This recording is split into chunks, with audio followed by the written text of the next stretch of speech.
Bizim çağatımıza bu Liberal'ın partisinin yol başçısı parti adına olitsa girip bizden atçot soracak öyle. Emin senin atçot sorap bilir mi Azat Haydbayev? Neyle sen koşuğundun va Türkmenistan'ın Azat Jepparov'la öyle. Men senden sorayım ne için sen Türkmenistan'ı bölecek olan federatsiya edip. Men sana aytdım 90% Türkmenistan mononasyonal sen şu Türkmenleri hazırdan bölecek olup otursun. Kimin buyruğu bilen sen işlep otursun? Oo, tüveleme. Kaka Murat. Qowmun, näle qowçuluk mu, gurun mu?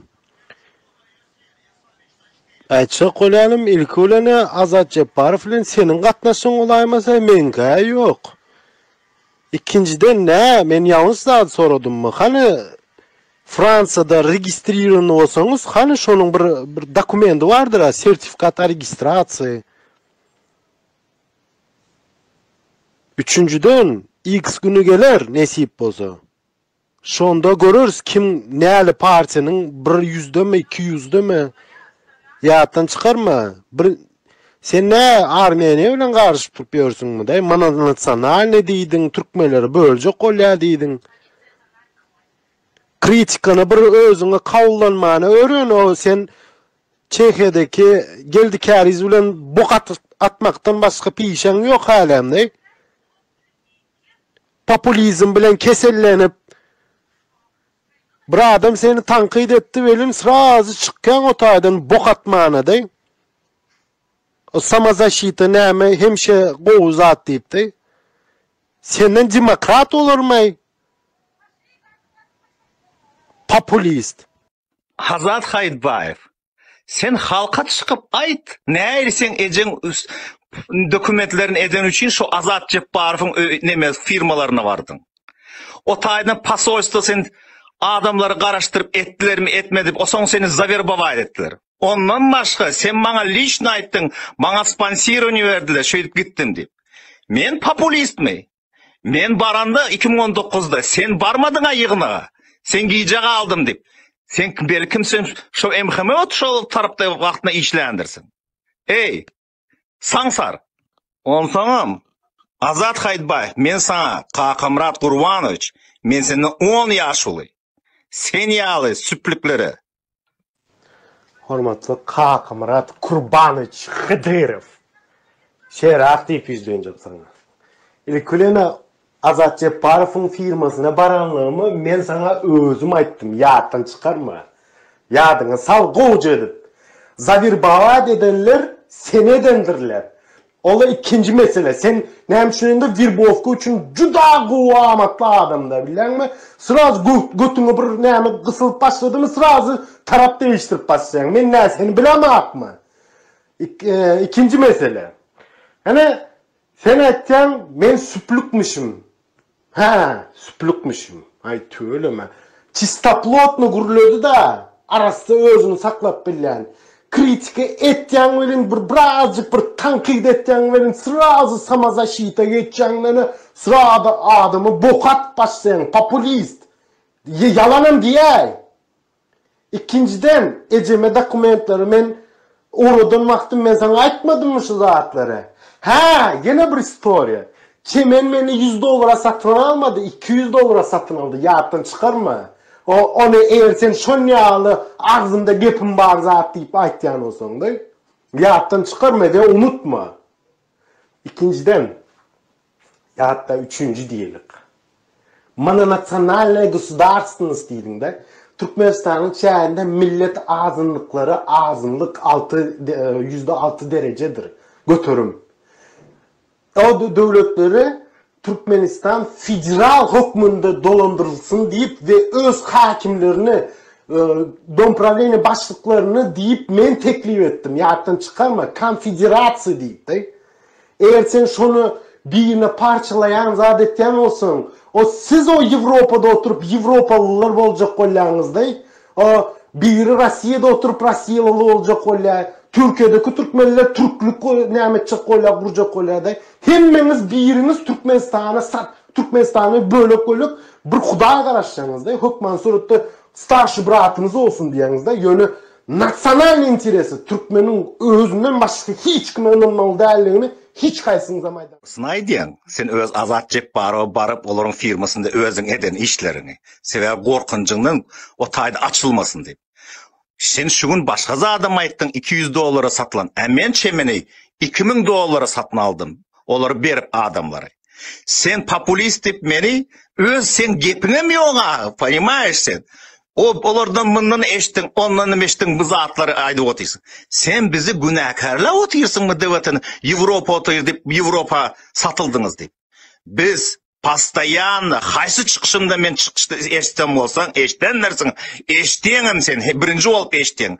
Men ayden, ben Türkmenlere hiç kaçan mediatı gerektir, Oruslar gerektir, Türkler gerektir, Amerika gerektir, Avrupa gerektir. Biz Türkmen равносторонние, равноценные отношения требует dedi otuyoruz deyip.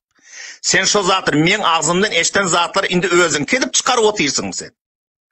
Men sana süplük deriyalı hakkım var. Sebebi sen var endi pastayanlı kaçıp yiyorsun başka yerde. Akopçukta otuyorsun. Ças X gelir deyip. Çemen bana avtoritet mi? Ya sen bana avtoritet mi? Ya başkaları bana avtoritet mi? Bana halkım avtoritet. Türkmenistan avtoritet. Indi meni sen завербованный deyip aydiyen mi sana? Sen geplen bir manısı var mı?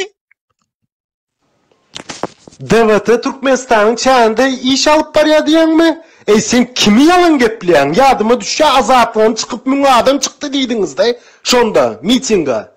Yalanın üstünde yalan. Men doğru liberal partiye biz bozkullukta deyip ayda otuyoruz. Yağıttan çıkarma bizim registrasyonumuz yoktur. 2017 yıldan beri. Yaş oğlan olup senin ayttan Muhammed Düyücün seni adam etti diyen ki vakti. Ay sen ne o bir tövbe estağfurullah Huday oldun mu adamları belleri yağlı yazad eder yağlı. Kakamrat populist. Sana doğru ayttılar populist deyip de boş sözler verip de birin $800-500 verecek. Hemme yurda milletin adamlarını Türkmenistan'ın çağında 5 milyon adam olsa her birine $500-600 vermeyene hazır sizin yağdığınız var mı o? Да, еще Азат Хайдбаев. Sen kime teklif edipsin sen федерация? Ты конфедерация diyen zadı düşünüyor musun? Ты вообще учился высшее образование есть или просто менеджерское у тебя? Да, вообще-то я забыл, ты же вертухай недоучившийся. Конфедерация – это государство, которое объединяется. Вот СНГ, вот это считается конфедерация. Понимаешь? А федерация, вот Российская Федерация. Почему? Потому что составом Российской Федерации içinde Татарская Республика, Башкирская Республика, Закавказские Республики, Кавказские Республики, Ичкерия, Чеченская Народная Республика, Ингушская там, Кабардино-Балкарская и вот такие. О чем ты говоришь? Ты вот предметно говори по теме. Заметь, Какомрад, а такой идеологии у меня вообще не было. Ну, спасибо. Каждый человек думает по своей испорченности, правильно? Вот ты судишь по своей испорченности. Заметь, я с первого дня, как с тобой встретился, не ли я говорил, что нам надо объявить 6-й регион, чтобы из каждой части действующих 5 вилаятов посередке Туркменистана сделать столицу. Во-первых, это стратегически важно будет в военной сфере и разных сферах, да, экономически. И забыть вот это шаты, тата и тому подобное. Заметь, это предложение я тебе сказал. А насчет высказывания Нардианапа, я ее полностью поддерживаю. Она просто сказала, мы можем потребовать автономию. Не тебе судить. В Конституции Туркменистана закреплена такая статья. Каждый регион может выбирать самоопределение. На самоопределение. Но законом референдума, если народ на это не готов, он не сделает этого. Заметь, самые большие нации истребляющие были всю жизнь, вот года независимости, были чаржовские. Всегда нас притесняли. Шатыры, таты и тому подобное, и тому подобное. Хотя они не знают. Это мы дали современному Туркменистану государственность. И ты мне здесь сейчас говоришь, кто-то хочет отделить кого от чего-то. Заметь, без Чаржова не будет Туркменистан. И без Ашкабада не будет Туркменистан. Без Ахала не будет. Или Мары, Балкана, или Ташауза. Это не обозначает, что я сейчас начинаю религиозную тематику разыгрывать, как некоторые наши партнеры. Men sana yeni bir kızı aydın. Men Kakımrat Kurbanış sana. Yaşım senin 10 yaş oldu. Birinciden. İkinciden sen ne meni понять edeyim. Men sana ayttım, ettim. Sen ayttın sebebi öz sırtından korktun. Bu açılsa seni обвинять ederler. Men seni открыто обвинять edip oturuyorum. Sebebi sen şolar işleyen deyip. O zaman Cuma saparı mından tanıyan, ondan tabi sen bana özün uğratmadın голосовой сообщениялар. Mende var oltaydı. Ne eli sen demedi Petr Bolonlu. Üçüncüden, men karındaşımı oktaydı, attılar. Men onu ne orsiyette koyuyorum, öldürmeye koyayım mesela. Doğru, men onu atıp çıktım. Dördüncüden, sen şahsi niyetin ölün çıkıştı etip başladın deydin. Mende var ha, men уже 95 yıldan beri 2005 yıldan beri ya 2015 yıldan beri başla. 2015 yıldan beri men уже aldım berdi almalı zatları Avrupa'da, Angliya'da. Neme gep gururun de otursun sen? Sen var ha doğrusuna. Sen nem üçün men berdi çıkıp sen medeniyet uğrundan çıkıp men soradım deyin. Men sen medeniyet uğrundan senden sorap başladım. Sen federasiya deyip bölüp başladın mı başlamadın mı deyip. Sen ağzalık döretçik bolyen sen Türkmen ilinde. Оппозиционное движение. Şoň üçin men seni günahkarlap otyp. Kakamrat, я понимаю, что у тебя уважаемый отец и уважаемая мать. Allah izni yaratsın. Yeteneğini yaktı olsun. Likulena şol. Şahsiyeti geçmeyen, yönü senin özünü geçecek. Sen ilkulena ayten geplerin ne doğru olduğunu özüne %100 bilýäňdi. Milletçiler bilen sen ayten geplerine göre Cuma saparın arkasının näme etdiň diýäňi. Cuma sapary bilen men TTK geçenden soň tanış oldum. Milletçiler bilen hatta iňbärsi Dur Sultany basan wagty Milletçiler Büyük Birlik Partisining Alpiran Ojaklarynyň oglary men şu mitingi zada urutmadım. Azeri dostlarym, zatlarymız gelenler. Ola ikinci mesele. Hazır sır açýada. Sen şey diýip aýtdyň da bir üýtgüçük bir sen yalan gepleýän, men dogry gepleýän deň gurrun ýaly etýäň da. Seret? İlkülene eğer men yalan gepleýän olsam sen aýdyşyňa göre. Sen dogry gürläp durma.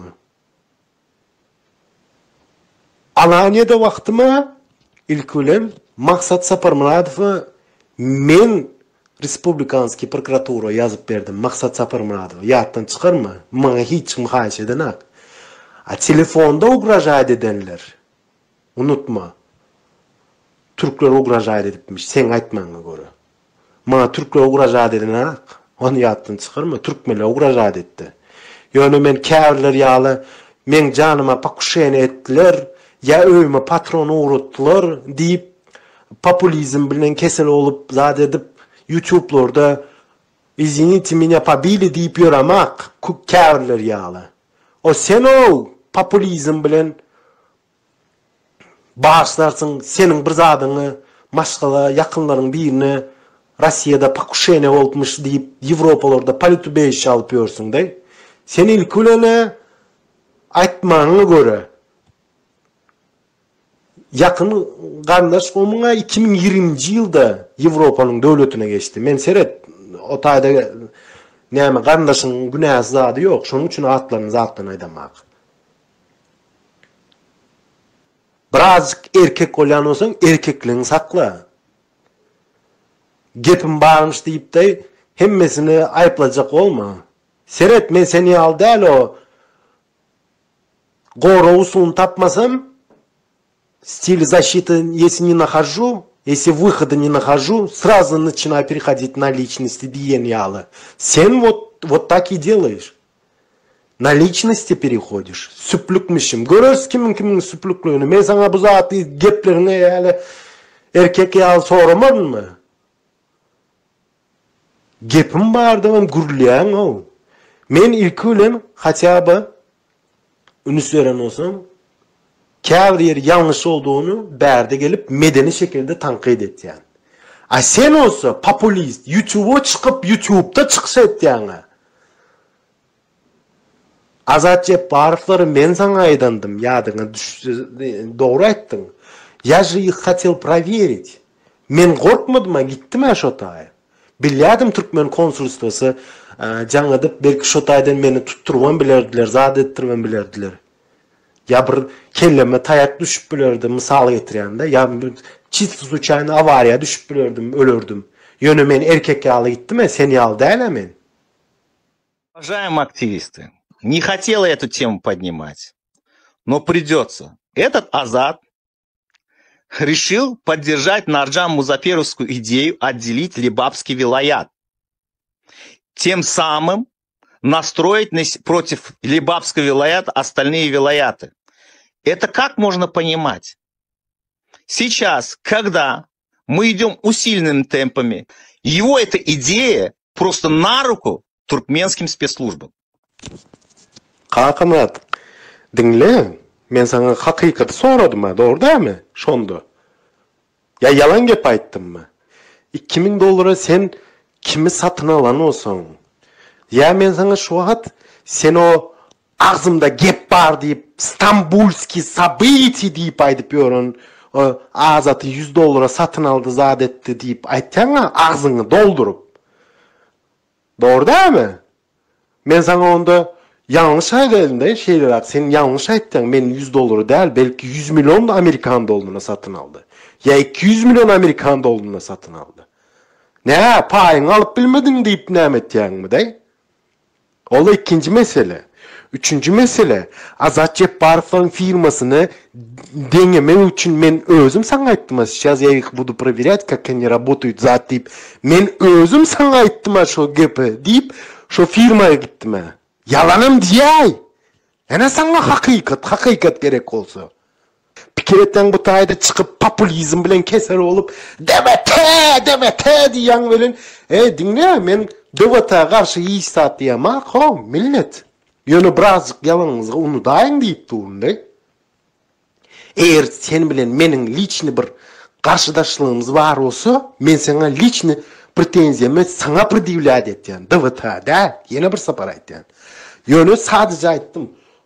Arkadaşlar, vatandaşlar, eğer hakikaten sertifikasyon legal olsun, yani dokumentin PDF bilen bana lichni orada dedim. Men ütköşk zat soramak, terden Amerikan aç diyemem. Sen o dine liberaller. Şon yal gürlüme o, erkek mi erkek yal gürlü şu. Ey Sansar, sen ne mi gurrun edin? Sen özünden bir havarın var mı? Qaşlarım ütüp yörünün. Ha? Sana ne mi? Men Azat Jepparov özüm sana ayttım. Doğru sen özün ayttın. Sever erti bir gün açılsa seni iyicetlerini. Men sana sen men kılığını bilmeyen mi? Nerede sen satkındın? On sana ma 100 milyon. Sen 100 milyon durmayan. Sen bahan 200 dolar, katı gitti 300 dolar. Başka bahan yok sen. Ne bizim yanımızda belli diğer yağlı. Sen var ha, ineyim. Men İstanbul'a vararım. Şu anda sen bir yüzüne yüzleşerin sen. Kakamrat. İlk ölene sen İstanbul'a gelip bilmeyen. Ola birinci yalan gürlüme. Edip bilmeyeceklerden gürlüme. İkinciden men nesip olsa Rusya Federasyası'na olurum. Yani Rusya Federasyası'na sen gelip bilyen. Sen deportun mu zaten yok. Çünkü böyle sen erafraydı. Yani erkek olan olsan gel şu tayda gürleşerik. Karşıma ütüyemişim. Ne? Sana bir yerine dürtüldü mü şol? Külene men hiç zadımı özümden Allah Teala'nın benim zadını zad edemek, düz edemek. Ayönü senin şol açık koyarım karşımı ütüyenmişim mi ya şon yazayım mış etken mi? Bir yerine dürtülendir şu rahat yatıp bilen derdin de. Ey Azat Hayitbayev, men sana yeni bir gezenin, men sana Kakımrat Kurbanoviç. Birinciden men İstanbul'a yetişerin bararın. Yöne sen başkasının sen Orusya'da barıp bilmediğin sen biliyen şu zaten. Sen men Orus'tan sığınma soradım bädi. Sen bilip otyrsın şu zatlar. Şoň üçin sen nemede otyrsın özüň. Yöne men İstanbul'a bararın. Şonda gürleşersen mene näildin? Sen kim bilen näme diýip otyrsın? Sana telefonda jaňa gorkuzanda türkler sen maňa gorkunjyňdan jaň etdiň. Men olary jaňlaşyp razborka etjek boldum. Sen barıp yatan näme urup? Mundan ondan ýörsiň sen näme? Juma saparyň üstünden ne milletçiler bilen tanyş bolup sen näme? Maksat sapar murady jalyp etdiň. Osaň olardan izinden sana otaydı. Sana pamaniyet etdiler pulla belen. Sen şotay ýügürdüň. Sen gepliň zadyň bara, ölçäp geple.